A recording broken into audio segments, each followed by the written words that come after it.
welcome back to Absolute Duo Anime Review, episode number 2. Yeah, this one I'm reviewing episodes 4 through 6, which are from book 2 of the series. This is an introduction to at least a few new characters. The big one happened to be Lilith Bristow, voiced by Caitlin Glass in the English dub. Yes, a woman who basically comes from, well, based upon her attitude, British nobility. Oh yeah, she's also an expert hunter, and her weapon is basically a rifle. Yeah, her blade transformed a rifle. The reason why, because she's more familiar with guns. And apparently she's been playing with guns since she was a little kid. Which I probably wouldn't think that'd be a good idea, but that's the UK for you. And apparently she has a thing for not only playing with guns, but also taking them apart and putting them back together, so she knows ins and outs of all guns. Yep. Now, for the most part, her arc in these 2 episodes is mostly from the actual book itself, though they do cut one bit out here. Now, basically the thing starts off basically with Toru when he basically decides to, well, take a day off and basically do something with Julie. So, of course, he invites along Meru. She says no, because, of course, she and her partner thinks it's a date. It really isn't. And they decide to go shopping at a local mall. Though they do, in fact, cut a little bit out here, basically asking a few people. He only asks one person. This is done in flashback, unlike in the book, which actually happens like right after he does it. So they go to the mall. Of course they do. And this is mostly the same from the actual book itself. And, of course, like in the book itself, Julie is mistaken for his girlfriend despite the fact they're not actually dating. They're just partners for the Absolute Duo. And she buys a bunch of outfits. Now, they do make a slight change here because in the actual book itself, Toru is the one who pays for these outfits. In the episode, it's Julie herself pays for the outfits. Though they don't have the line basically of, or their allowance basically can easily cover this. This is perfectly fine. So then they decided to do some wandering about the mall, and they get some ice cream. Of course, they try each other's ice cream. Julie, of course, gets drunk off eating ice cream of all things, which maybe is a high tolerance, maybe there's some alcohol, and I don't know. And of course, well, the 2 girls who decide to follow them are basically being scolded. Well, let's just say they're being confronted by 5 guys, and of course, Toru steps in to protect them. And then, of course, Lilith shows up and shoots all of them unconscious. Yep, shoots them all unconscious. Now, her thing is she transfers to new school, and in this episode, she asks, basically, Toru to be a partner. He says no. She asks him again in the very next episode. He says no again, though they actually explain in flashback what happened next. So, the very next episode basically explains about her weapon, and it's like, okay, let's go right now. Go where? To an amusement park, and this is pretty accurate to the actual book itself. Though they do cut one thing out of here, and this would have been a hilarious scene in the anime. The fact that Toru basically spends some of the time having his face buried in Lilith's chest. And she loves it. She loves having Toru's face buried in her chest. Yeah, they cut this portion of the book for some reason. I'm not sure why. So, once again, basically, she asks him at the park, basically be a partner. And he says no. It's later revealed in the flashback that after he said no, he slapped her. Well, she slapped him. Yep. Though she has apologized for this for the next episode. So they have another battle because, of course, they have another battle because we're getting toward the end of book 2. So why not have another battle? This time for second years, though, Lilith knocks them all out. So then says, okay, well, we have a dance festival where I take on the entire class. And takes them up pretty easily.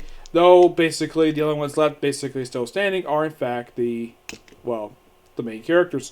Also, Professor Bun Bun, despite fact being apparently fired after the events of the 3rd episode, is rehired.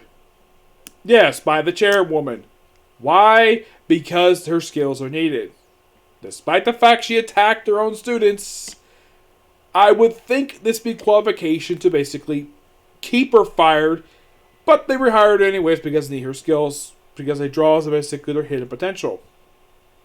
She doesn't do a lot in these episodes. Mostly she just explains some stuff basically that happens a bit later. She's mostly just for exposition. But the character itself reminds me a lot of Shia from Afria, because of the alpha and her personality reminds me some of that. The only difference is the fact that it's not explicitly revealed that she has a thing for Toru yet. Not really, no. It's not even stated if she does. I wouldn't be surprised if she does, because like almost every other woman has to fall for him. So, then of course they have the dance, the dance festival, and Lilith's basically winning, though with some of the characters left, and well, then they have one last battle. Of course, they're all wounded, and it looks like they're about to win, and then Toru's shot by an actual bullet. Everyone's wondering, like, that thing come from Lilith's gun, because her basically, I mean, it does cause harm to people, but it doesn't hurt them like this. And it turns out some Master Smith, and of course Toru does show off his ability. Lilith had never seen his Mjolnir, his big fist where he can punch into stuff, and breaks. So it breaks the floor. Also, she's shooting up the windows in the store windows in this mall, which she basically rented out. She's like, "Oh, don't worry, I'll basically cover that myself." After I broke them. Well, she's come from a rich family, so I'm not surprised. She probably also has to pay for not only the broken windows, probably also has to pay for, well, as for the escalator, I'm sure that she probably leave that to the Master Smith, the one who basically sent these 3 goons to get her for reasons. Yes, though they say that she was not the real target, it was somebody else. Somebody's basically behind Lilith, per se. Who it could be? Don't know yet. And so, basically, they have everybody meet up at the hospital. Of course, Toru basically got shot multiple times by the guys. And, well, even though that he turned her down, it's like, "Yep, I'm firm stand, I'm not going to be your partner." She's like, "Okay." And I won't say this more than once. So, as probably a thank you for saving her life, she kisses him on the cheek. And she's like, "Oh yeah, I'm gonna make you my future husband." He's like, "What?" Everyone's like, "Oh yeah." Basically, the 3 girls there are all shocked at this, due to the fact that he might be cheating on Julie, which he really isn't. They're not dating anyways. But this was a hilarious way to actually end these 3 episodes. I would say of these 3 episodes, episodes 1 and 2 are pretty accurate to the source material. 3 tends to mix some up stuff up a bit, but it's still fun overall. And, well, I think Caitlin Glass does a really good job voicing the character. Yep, she, of course, basically gives her, because she's from the UK, a British accent. Of course she does. Though, at least that Julie is not the general focus of these episodes, it's kind of similar to Aztec War. Introduce new character, and basically when they use new character, she's general focus of the episodes, not the female lead of the series. Also, she's the only female member of the main cast who's not introduced in book 1. Yeah, she's the only one who's not. And it is interesting, though, basically, of her relationship with Toru going forward. Yep. Also, basically, after the night at the amusement park, he does get punished for skipping school, though that was not his intention. He had no intention to skip class, but he had to anyways, because it was the only way to talk to Lilith. And, of course, she explained her background and the reason why she picks a gun over using a sword. It's basically kind of like how his weapon is placed as a shield over a sword. Yep. Aside from that, there's some minor hiccups, basically. They do have this little thing where he tries to go back to his dorm after he comes back from the park, but it's late and it's past curfew. So, lucky enough that Julie allows him to go inside. And, well, though I do love it that the first episode basically has where he wakes up and, of course, Julie is in his bed and he ends up groping her chest. And she has no problem with it at all.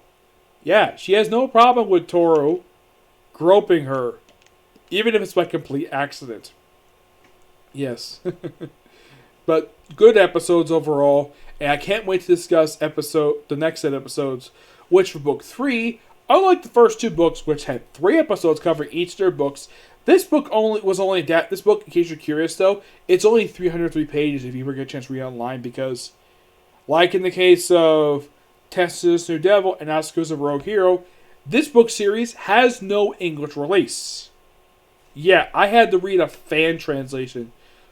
Like, I had to download a fan translation of this book online and read it on my phone. That's the only way I can read these books. I mean, the book notes are good.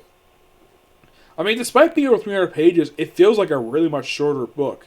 Though these books basically have this thing where, like, when they start off new chapters, like, they have this one, like, line of, like, chapter whatever, and then, like, the rest of the page is blank, and then they go to the next page. It's kind of similar to Shiver-Filled Night, where it's like this too, where occasionally they might have blank pages in the book. Well, that's how they do for Absolute Duo for some reason. I don't know why, but they do. Yeah. Though at least that as this episode, but at this point, at least that two of the characters may have possibly have a thing. Now, Julie herself, it's not explicitly revealed she does have feelings for Toru. I mean, it's possible she does, because she's more like a father figure than an actual, like, potential love interest. I mean, I think as a viewer, and of course someone who reads the actual light novels, I wouldn't mind it if these two basically became a couple, like an actual intimate couple. Though I personally wouldn't mind also if he actually ended up with all the girls in the series. That would be something to say the least. Would he end up with the smoking hot teacher? Possibly. Any guy basically want a piece of that woman. She's like so hot. Yep. So yeah, that's it for this particular review. My next review is going to be a review of One Piece. Yes, I'm going to be discussing One Piece. Well, basically, they released new set of episodes, so I'm going to do a review of them, and I'm also going to do a review for Black Clover, and possibly a Comic Corner. Possibly. Yep. But until you see the next video, bye.